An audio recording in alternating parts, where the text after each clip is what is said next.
This is the Soul to Earth podcast. I'm your host, Carrie Koss, psychic, evidential medium, mentor, and witch, here to help you explore your connection with the spirit world and discover your own grounded spiritual practice. Hello, everybody, and welcome to the podcast. I am so excited to be back here with all of you. I took last week off as my daughter is finishing up her summer here in Portland, and she's about to head back down to California to enter into her junior year of college. So every chance I get with her has been just really special to me. And seeing as though we're finishing things up, I wanted to make sure to spend as much time with her as possible. But I'm very excited to get into this week's episode. So as I was putting together my entire list for the season, some of the fundamental things I really wanted to cover were things to do with helping all of you, my listeners, really develop your own spiritual foundations. And part of your spiritual foundations is learning to develop your own spiritual practice. Now, what is a spiritual practice truly? So first of all, remember, we're not talking about religion, which means we're not talking about anyone's specific set of rules, practices. And so everything that you create in this practice will really reflect your own preferences, beliefs, and things that you enjoy. So it should be something joyful as you begin to explore different options. Now, spiritual practice really reflects activities and rituals which are designed to deepen your connection with your inner self, with spirit, the spirit realm, and the natural world. And it really, I believe, involves a consciousness and an intention of doing different practices and rituals and habits, as it were, that really help connect you in with what is important to you in the realm of spirit and then integrating it into your life. And what does it do for you? Well, first of all, it really fosters a deep connection with spirit. It helps you work on healing, and it also helps improve the things that you want to focus on. So let's say, for example, you really want to develop your intuition. Well, developing a spiritual practice that centers around that aspect of what you want to experience is going to be important for you. And there's different ways to go about doing this. So that's why they call it a practice, because you do it regularly, so much so that it just becomes integrated into your life. Now, we're going to go back many years to when I first started my spiritual path. And when I started working at the school or being involved in the school where I was in my 20s, one of the things that I really appreciated about the school was that it required us to meditate a lot. And although at first it took a lot for me to get in the discipline of meditating a lot, it really helped impact my mental health, my communication with my guides, my intuitive development, my psychic abilities, and my own healing path. So we meditated at least 3 times a week. And often in those situations, we meditate for longer periods of time. Now, today, I don't believe everybody has an hour and a half to meditate per se. I mean, some days maybe you do, but to really make something a regular part of what you do, you need to be realistic. And that's part of what we're going to be looking at, is really doing some reflection on how this will be something that you will be sustainable for you going forward. So that's really about being honest with yourself about what you can and cannot do. And especially as you're beginning, a lot of people are very eager and keen to get started. And so they sort of shoot for the fences. And they say, I'm going to meditate 5 times a week, and I'm going to meditate for 45 minutes at a time. And it just doesn't match their life when they start. So it's much better to approach these things in a very down-to-earth, realistic manner and get success doing that, rather than try to put a lot of pressure on yourself.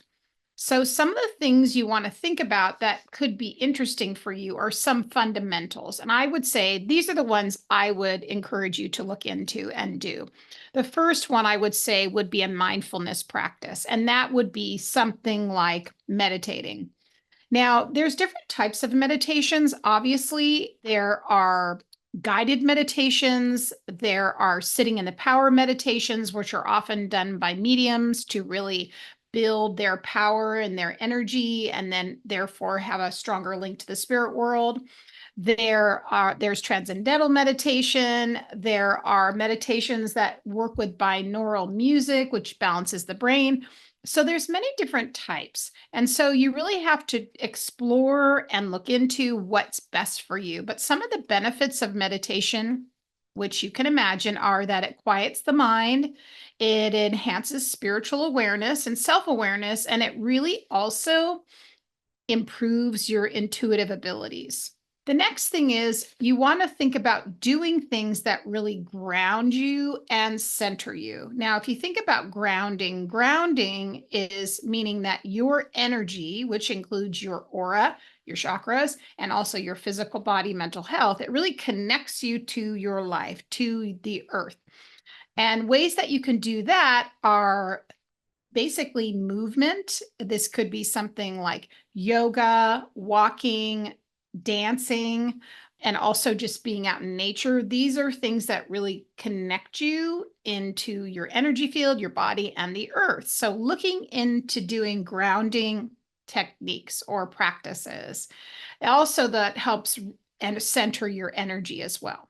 Some of the important things I think that also can be helpful, at least at some point, are to work on journaling.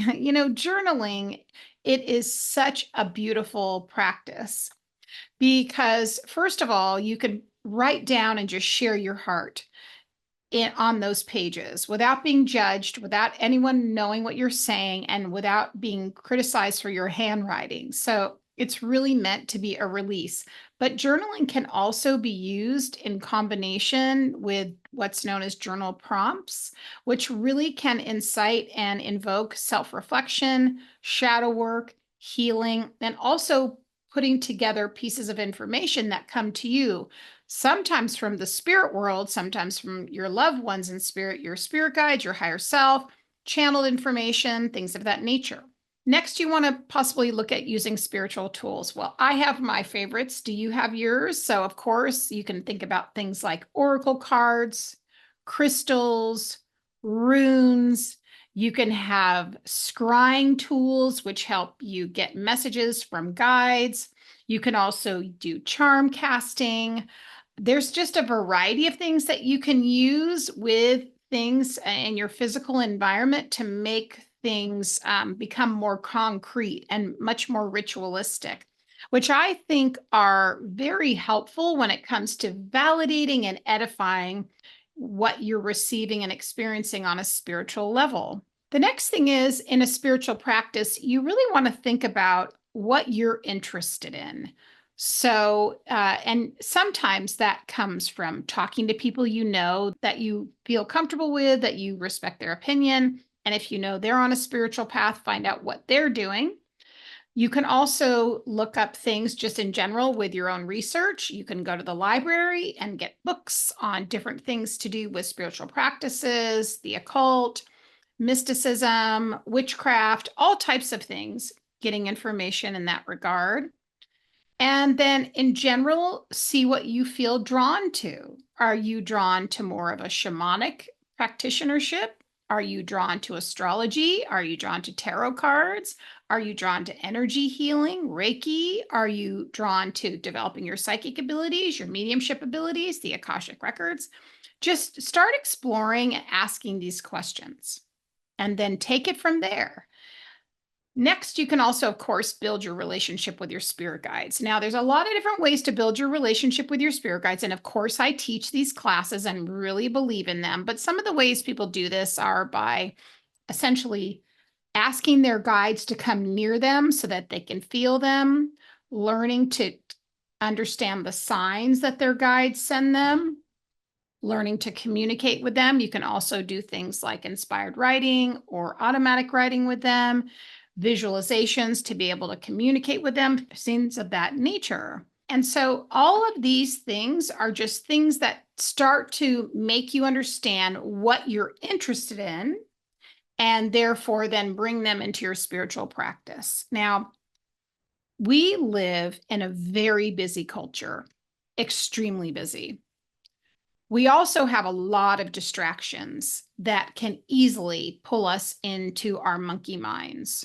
One of the important things that I will share with you that I think is really valuable is to create routines around disengaging with your phone or your computer or your device or any screen time, and spend the first part of your day at least 20 minutes, a half an hour, not on your phone, and just tuning in, even just tuning into your breath and being open to your guides and seeing what they have for you, being open to your loved ones in spirit, just keeping yourself in an open space, allowing yourself to be in the moment. I think that we really forget, myself included, how important it is to just focus on your breath and being in this moment. We really run away, even if we're on a spiritual path, with this pull towards many different things that keep us away from listening to our center and just taking in the breath coming in and out of our lungs. A lot of people also work with the idea of giving gratitude. And the idea of gratitude and saying what you are grateful for is really more than just being a good person. What it does when you give gratitude towards what you are experiencing that's positive in your life, you actually set up a framework within your consciousness of presentness, of being in the moment and seeing and feeling and experiencing what is possible and what is positive and what you can create, putting yourself in the plus sign instead of in the negative sign, right? That's a way you can really start your day. The other thing is, I love starting my day with pulling cards. So I often pull an oracle card. If you are not someone who does any tarot, don't worry about that. You can get a beautiful oracle deck that you feel drawn to, that you really feel represents your guides or your ancestors or the spirit world.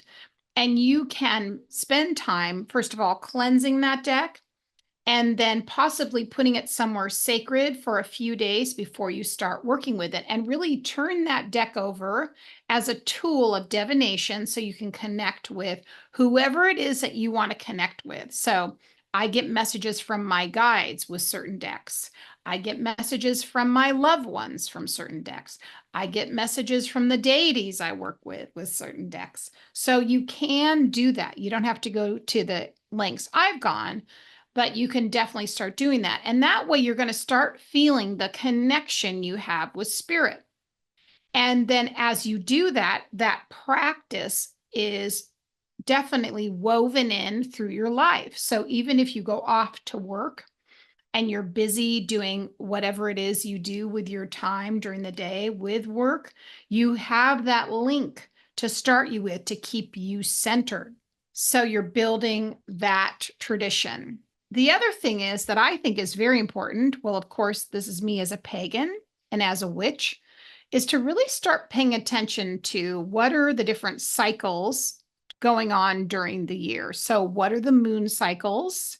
What phases of the moon are you in? And you can add in those phases and with the moon into your spiritual practice. You can light candles, give thanks. You can call upon different guides and deities that are connected with those energies. And this would align you in with intention setting, manifestation, and also being more in the flow of energy and working with the current of spiritual energy as a planetary energy and zodiacal energy, as opposed to working against it. So you're honoring cycles. Another thing to think about is Do you want to build your psychic abilities? Do you want to build your mediumship abilities? And how can you integrate those skills into your life? Of course, I'm going to promote, and share with you, the amazing opportunity you have when you go into working with other mediums that are developing. And certainly I have a course that does that. But if you don't do it, with a mentor, make sure you do it with a trusted group that is going to give you honest feedback. But you do not have to work necessarily in that situation with a mentor. You can just go with a group of people that maybe you trust and you feel comfortable with. And you can start even developing your intuition by doing different intuitive exercises. There are many great authors who have exercises that you can use. You can certainly look online as well. And these are different tools that really help enrich and invoke and embed and integrate your intuitive knowing into your life, which definitely leads to enrichment, to a sense of connection, to a sense of awareness, and also just in tune with the world and spirit world around you. The other thing is you can definitely work with mentors, as I mentioned, who have information or teachings or practices that align with your beliefs, things that you're interested in, and also maybe teachings that you want to explore. I still do this regularly. I take classes all the time in different topics that I'm really passionate about and that I'm embracing and integrating. And it really does enrich my life tremendously. Doing group activities and rituals. More and more, what is so exciting to me is that in different meetup groups all over the world, people are doing things like moon rituals and planetary, activations. And they're also doing more the pagan holidays, and they're celebrating things, and they're coming together with much more intention as we convert from being solely seeped in either atheism, non-animism, or at least a singular religion when it comes to a singular God. So more people are waking up to this a belief that, wow, the world is alive, consciousness is alive, the plants, the planets, the nature, everything around us is alive and we are interacting with it. And so let's get together and celebrate it and animate it together. So doing these types of rituals or ceremonies is just one more reason to be able to come together and connect with others so you can feel that sense of connection in your spiritual practice. I also want to say one thing I think is very important is community, because when you're on this path, it can be very isolating if you don't have people around you who are supportive, who are open-minded, who are encouraging, who disbelieve you. You can be a very deep spiritual practitioner and have people around you who don't agree with you whatsoever.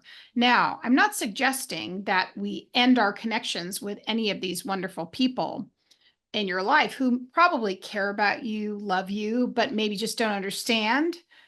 But I am suggesting that you find people that at least you can express this with, even if it's online or somewhere locally where you live, where you can connect and be able to engage in something that you find so meaningful.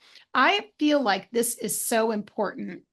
And the good thing is more and more people are beginning to be open to these things and creating these things. And these circles. And one way you can do that is through the app called Meetup, because in a lot of cities, they have different groups that do meetups for things like practicing tarot or mediumship circles or healing or even moon circles, things like that. So there's many things that are there for you. So I just want to recognize that the journey of starting your spiritual path or maybe rededicating yourself, integrating in a regular spiritual practice, I believe is a very important part of our journey.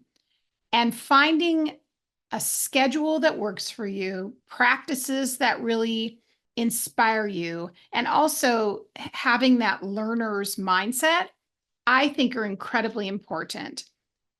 But one of the main things I think is that's important is that your heart and your intentions are validated. So having people that you can share that with and grow and be validated by is what is going to help you in the long run really stand on your own 2 feet as far as bringing this into your life.